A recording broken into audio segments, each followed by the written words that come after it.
আসসালামু আলাইকুম, welcome back to my channel. যে যেখান থেকে দেখছেন আশা করি সবাই অনেক ভালো আছেন। শীত চলে এসেছে আর শীতের মাঝে ভাবলাম যে একটা পিঠা রেসিপি নিয়ে আসি, পাটিসাপটা পিঠা রেসিপি। শীত এসেছে আর পাটিসাপটা খাই না কিংবা করি না, আমরা এরকম আসলে কমই হয়। তো আমি আজকে একটু আমার মা নানিদের যেভাবে দেখিয়েছি সনাতন পদ্ধতিতে সেভাবে একটু দেখানোর চেষ্টা করেছি। Let's make it.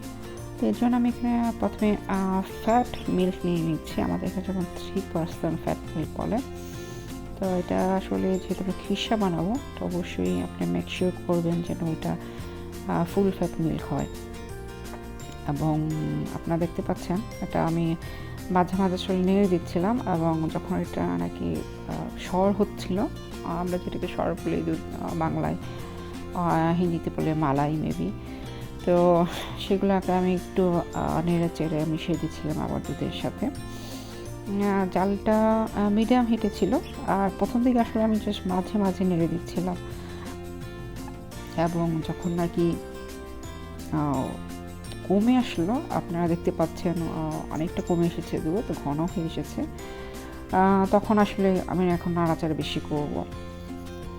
আর যেটা হচ্ছে আমি চিনি দিয়ে দিয়েছিলাম, আমি 4 টেবিল স্পুন চিনি দিয়েছিলাম। এখানকার দুধে যেটা হয় আসলে দুধটা একটু মিষ্টি মিষ্টি থাকে।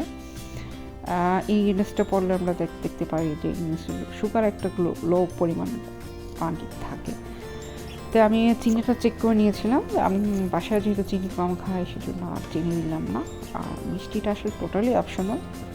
আপনারা যদি মনে করেন মিষ্টি বেশি খেতে লাইক করেন, চেক করে বেশি দিতে পারেন।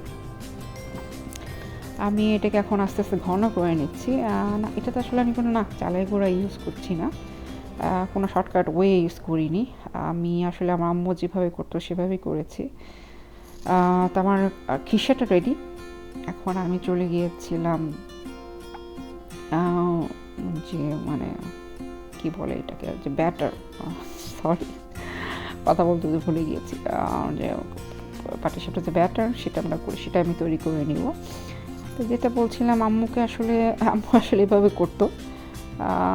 আমি ইউজুয়ালি যেভাবে যখন করি, গেস্ট আসলে কিংবা বাসার জন্য শর্টকাট হয়ে কিন্তু চালে করে মিক্স করি, তো তখন আসলে মনে হতো আম্মুর কথা, যে আম্মু থাকলে এটা আসলে পসিবল হতোই না, এবং আম্মু এই পিঠা মনে হয় খেত না, যে তুমি 2 নম্বরই করে করেছো।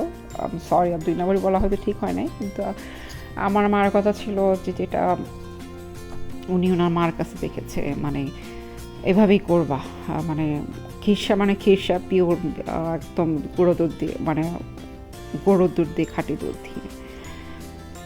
তো যাই হোক, আমি ব্যাটারটা তৈরি করে নিয়েছিলাম। ব্যাটার আমি করে নিয়েছিলাম 2 কাপ ময়দা, চালের গুঁড়ো দিয়েছিলাম, 1/4 কাপ দিয়েছিলাম আটা কিংবা ময়দা যেটাই বলেন, আর হচ্ছে গুড় দিয়ে দিচ্ছিলাম। এখানে খেজুর গুড় মানে স্ম্যাশ আকারে পাওয়া যেটা দিয়েছিলাম 1 কাপ।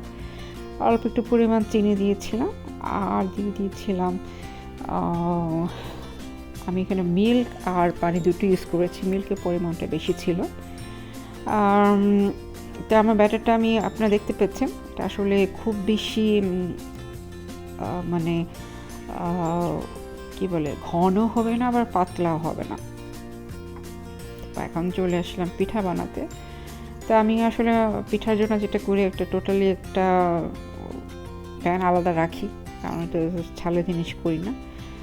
তা আমি একটু জালটা মিডিয়াম টু হাই হিটে ছিল, সেটাতে এখন সেই ব্যাটার দিয়ে দিলাম।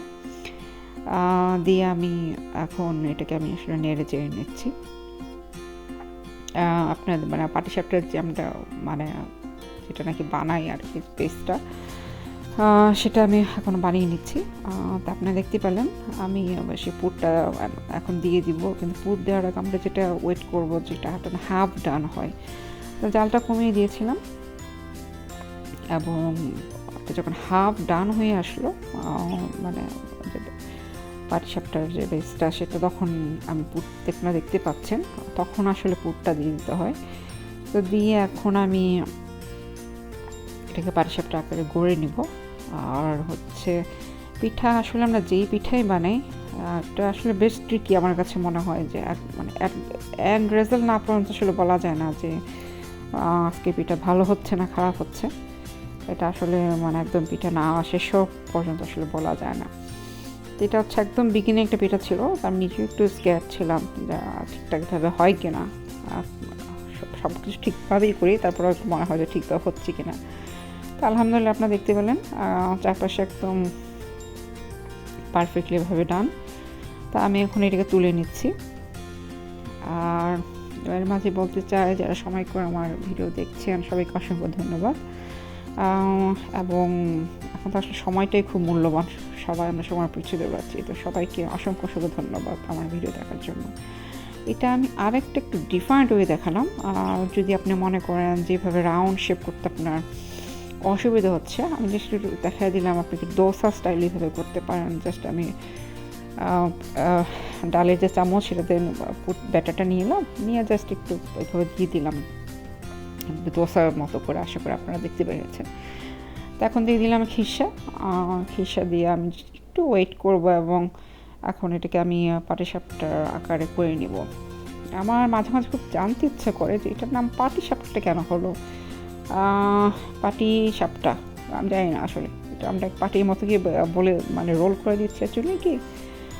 যাই হোক, আমরা আসলে বাঙালিরা ভোজন বিলাসী, নানা ধরনের পিঠা খেতে পছন্দ করি। তো আপনি দেখতে পাচ্ছেন পারফেক্টলি ডান। আমার মনে হয় কেন জানি প্রথম যে একটা পিঠা আসলে একটু নড়চড় করে 19-20 হয়, পরে এগুলো দেখা যায় যে ইজিলি হয়ে যায়।